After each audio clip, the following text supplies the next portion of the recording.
Amigas, amigos, regresamos a esta última parte con la presidenta del Instituto Nacional de Mujeres, Nadine Gassmann. Nos quedamos en el bloque anterior en esta parte de la negociación con las feministas o las madres o los colectivos que tomaron la CNDH en los días pasados. ¿A qué se llegó? ¿A qué acuerdo se llegó con ellas?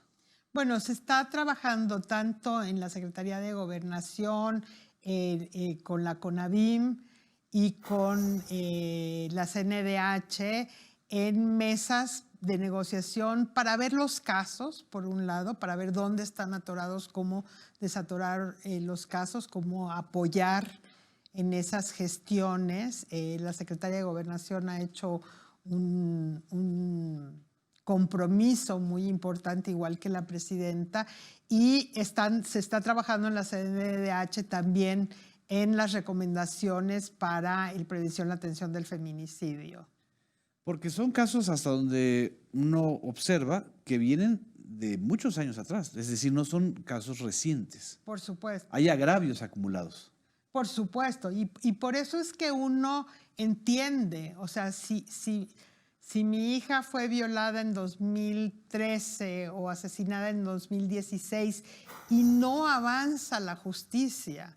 Mira, Genaro, fue muy difícil porque las mujeres y algunas representantes llegaron con 200 expedientes. 200 expedientes. O sea, y esos son los que ellas manejan, o 300 casos, donde decían, miren, aquí están atorados. O sea, lo que nos está hablando, y lo sabemos, nosotras el año pasado en el Instituto Nacional de las Mujeres hicimos unas mesas técnicas para analizar el tema de la violencia, del feminicidio. La hicimos en 2 estados, participaron más de 700 funcionarios y funcionarias, y lo que hacíamos es revisar la situación, ver cómo estaba el tema de órdenes de protección. Trajimos a la agenda pública un tema que estaba abajo del tapete, que es el caso de los huérfanos y huérfanas del feminicidio. Ah, claro. Tenemos un padrón a la fecha de alrededor de 800 en 25 entidades federativas.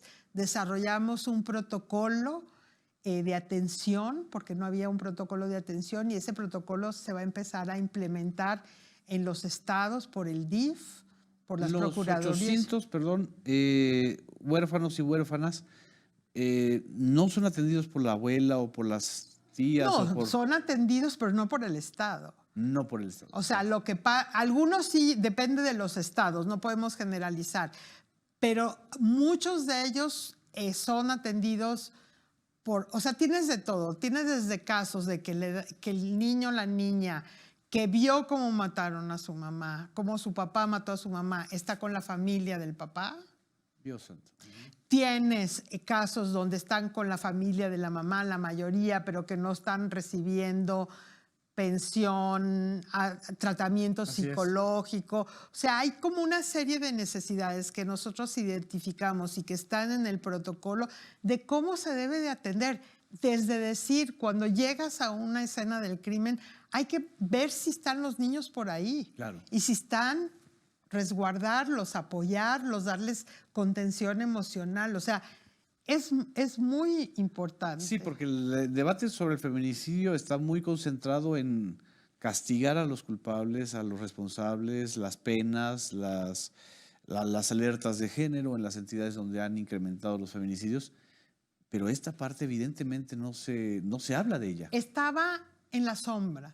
Nosotros lo hemos traído, este grupo ha trabajado, se trabajó en el protocolo y se va a empezar a implementar, especialmente por parte del DIF, que tiene trabajo muy importante en ese tema también.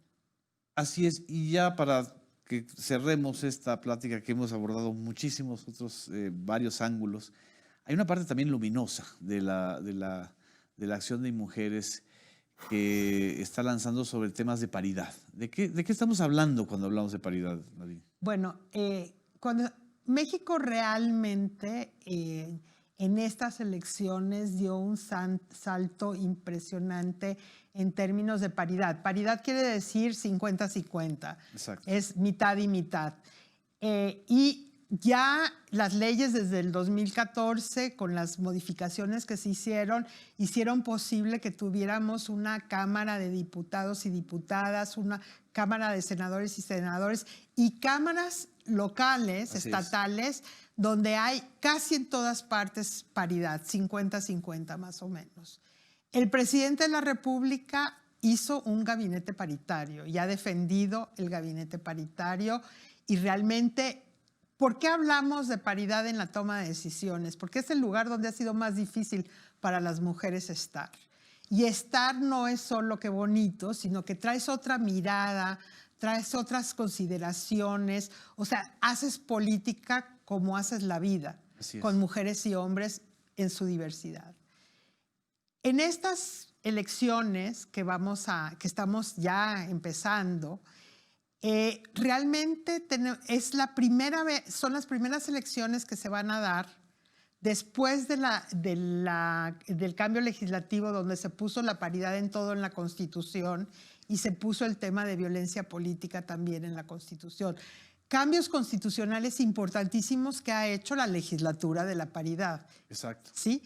Y entonces el llamado en este momento a los partidos políticos, sobre todo, a los organismos digamos, electorales, es a tener... Los árbitros electorales. Exacto. Es a tener acciones afirmativas que ya han habido, no solo para que haya 50-50, que es importantísimo, y eso ya está en la Constitución, está en la ley, no hay cómo hacerse para el otro lado, pero también para que haya mujeres indígenas y afromexicanas, donde ahí tenemos un déficit todavía muy grande. Entonces, estas elecciones, donde además hay elecciones locales, está el Congreso Nacional, etcétera, es un momento importantísimo para que los partidos hagan lo que tienen que hacer, que es buscar candidatas que puedan ganar. Así es. Y hay muchas mujeres que quieren, muchas mujeres indígenas. ¿Cómo lograr la paridad de los medios de comunicación, Nadine? Estamos todavía, esta paridad que se ha logrado en las instituciones públicas, en los poderes, no se ve reflejada en muchas partes y sobre todo en los medios de comunicación masivos. Y sí, no podía yo dejar de hacerte esta pregunta, porque todavía vemos debates o mesas de debates en donde solo hay hombres, o en donde a una mujer, por estar entre puros hombres, se le da se sienten con el derecho de interrumpirla y de que no se escuche su punto de vista. ¿Cómo lograr esto? Mira, tenemos un instrumento muy importante para, digamos, porque tampoco hay mucha paridad en los medios de comunicación adentro, que es la norma mexicana de igualdad entre mujeres y hombres, la 025, que da una serie de que hay que certificarse y es como todo un ejercicio para lograr la igualdad. Pero yo te voy a dar algo que aprendí en estos días que me pareció de esas cosas que tú oyes y dices, esto es una genialidad. En Argentina, el presidente Fernández, ahí es una Secretaría de la Mujer, sí. Le propuso un acuerdo para que no pudiera haber ninguna reunión pública o privada donde no hubiera una representación de mujeres. Entonces, ¿pública o privada? Pública o privada. O sea, quiere decir que si el presidente se reúne, y eso daba el ejemplo la ministra, si el presidente se va a reunir con un grupo de más de 3, tiene que haber una mujer. Entonces se vuelve del que convoca un problema. No deberíamos, o sea, tendría que haber un acuerdo que no puede haber programas, que no puede haber reuniones donde no haya 50-50. Así es. ¿No? Y que eso sea parte como de la ética de los medios de comunicación. Porque estamos hablando de la expresión pública de los medios de comunicación, o sea, las mesas de debate, las conducciones, etcétera. Pero si hablamos de los dueños, son dueños. Es decir, habrán cuando mucho 2 directoras de periódicos en todo el país o 2 empresarias de medios de comunicación, radio y televisión. Es decir, aquí también todavía hay una parte en donde la paridad ha costado, ¿no? Mucho, mucho. Y te digo, se han hecho esfuerzos a nivel regional. Hay un acuerdo de Buenos Aires de una asociación donde se hablan de todas estas cosas. Yo creo que tenemos que traer esta discusión, tenemos que hacer acuerdos y bueno, ¿quién mejor que tú para promoverlos y hacerlos ahora que podemos hablar de esto de una manera abierta? Así es. Y se hace. Así es. Y bueno, no más que un individuo es este sistema de medios públicos, es decir, esta insistencia en que en los medios públicos se logre la paridad como un hecho, no como una aspiración. Pues Nadine, pues esta es una tarea que te toca y nosotras te apoyamos con todo.